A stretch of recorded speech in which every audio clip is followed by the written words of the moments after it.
Hello, welcome to Lemon Studios, where we talk anything and everything entertainment. I'm, of course, Lemon himself, Zeke Lamone, and the person who was trying to bite me was my dog, Crash. And this is my review for Black Panther Wakanda Forever. But before we get into that, I'm going to need you to do three things for me. I'm going to need you to hit that subscribe button as I'm trying to grow into my YouTube career.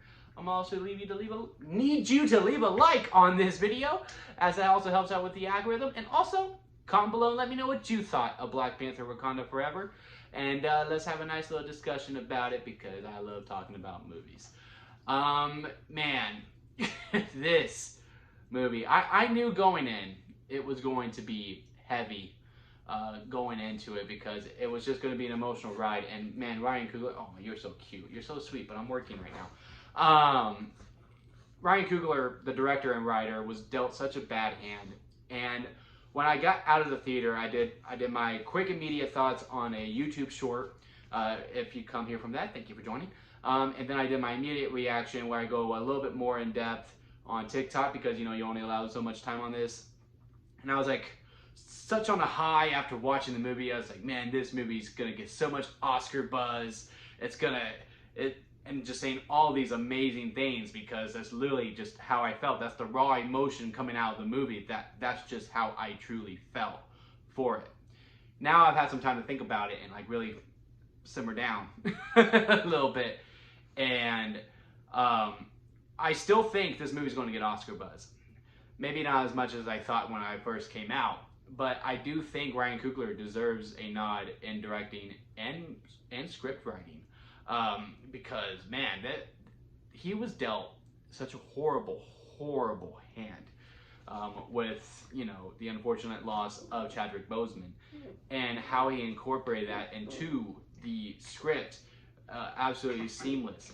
It does. This is like very nitpicky, and this is I'll do the double-edged sword. I'll do the double-edged sword because you feel Chadwick's and T'Challa's presence throughout the whole entire movie. It's very much felt, and not in the bad way at all. This is just something with me, okay? This is just something with me. If you felt this, cool, then we have something in common. If not, cool. I am so happy you were able to let go of that. But you do feel his presence. I think we can all agree with that. Where it felt with me is just that I was just like, man, I really like to see T'Challa and Namor talk. I would have really liked to see what the original Black Panther 2 script was with these conversations, because to me, it did feel like, again, Ryan Coogler did a fantastic job for what he did, that it was like, okay, well, we lost T'Challa, so now we replace, said character here to be in this. He is really loving me today, isn't he? We're going to insert said character here instead of T'Challa to have these conversations, is what it felt like while doing this movie. Okay, you need to go on the floor, buddy. I can't have you on here. You're too distracting right now. And that's just how it felt to me. If it didn't feel like that to you, great. Then, it's just a me thing. But that's just how I felt. He is on something today. But besides that, that's really the only critiques I have. The only other thing is, and this is just, with runtime in general, it's 2 hours and 45 minutes. It is going to go, it does go a little too long. I say you cut at least 10, you could probably cut 20, but where would I cut that? I don't know. I really do think every scene really serves its purpose. After watching a few more times, I could be able to tell you, yeah, no, you can cut here, you can cut there. But you're like, well, how can you say, yeah, no, you can cut 10 to 20, but you don't know what you would cut? It's just simply feeling the tempo. Like, this is a slow burn. It is a slow burn. And I am tired of this argument of, oh, slow burn means boring. No, this movie is not boring at all. Again, I do believe it can get some Oscar cred. Will it get Best Picture? I don't know. But Ryan Coogler should definitely be nominated.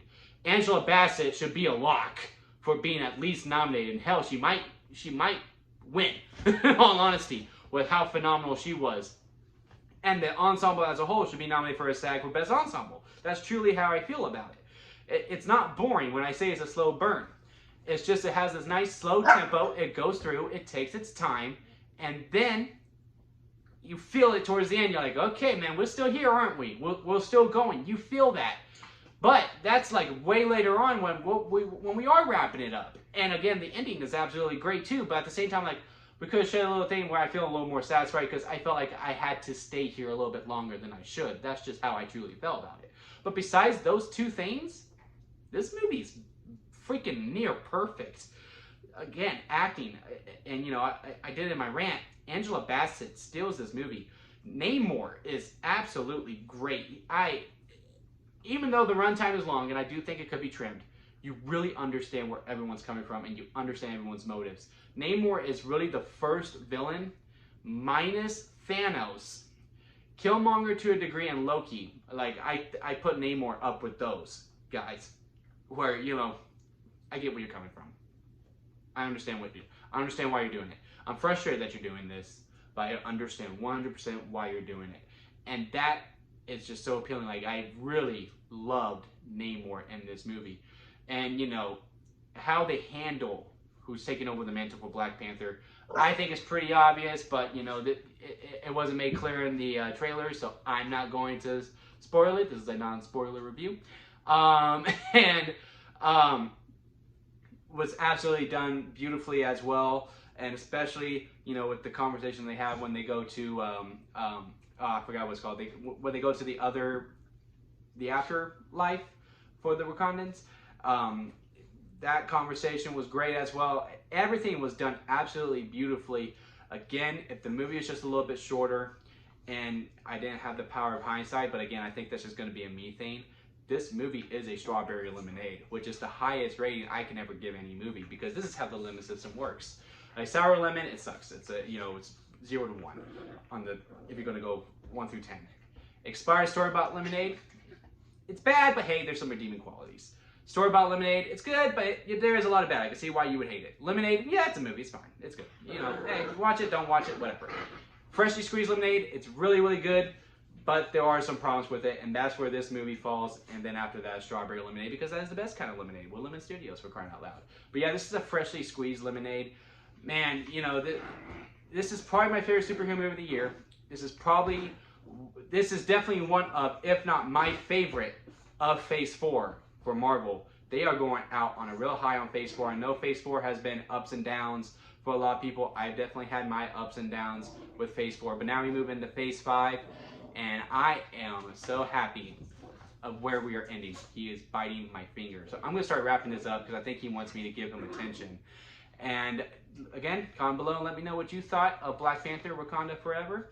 Leave a like and hit that subscribe button if you enjoyed this. And also, if you subscribe, he will stop biting me and he'll be a good boy. And he'll get more treats. Give Crash a treat. Give Crash a treat. Hit that subscribe button. And that'll be it for me, guys. I'll see you next time at Lemon Studios.